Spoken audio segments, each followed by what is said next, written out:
पांडु को हस्तिनापुर का राजा घोषित किया गया। उन्होंने 2 रानियों कुंती और माद्री से विवाह किया।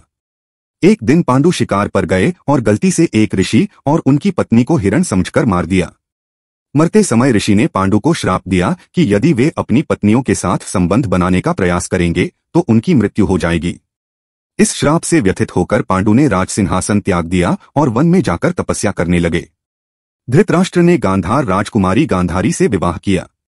गांधारी ने अपने पति के प्रति समर्पण दिखाने के लिए अपनी आंखों पर पट्टी बांध ली, जिससे वह अपने पति के समान अंधकार में रहीं। धृतराष्ट्र और गांधारी के 100 पुत्र हुए, जिन्हें कौरव कहा गया। उनका सबसे बड़ा पुत्र दुर्योधन था।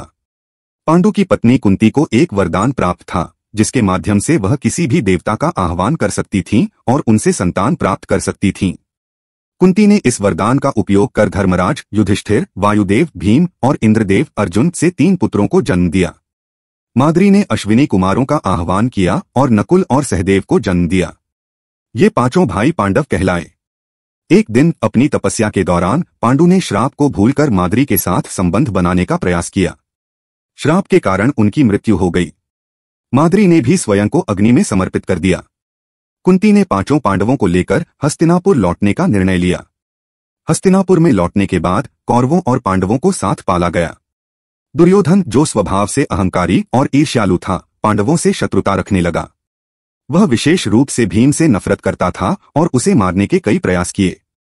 भीष्म, विदुर और द्रोणाचार्य ने पांडवों और कौरवों को शिक्षा दी, लेकिन दुर्योधन का द्वेष समय के साथ बढ़ता गया। पांडवों और कौरवों के बीच धीरे धीरे बढ़ती इस दुश्मनी ने महाभारत के युद्ध की नींव रखी। अगले भाग में पांडवों के वनवास और उनकी कठिनाइयों की कहानी सुनेंगे।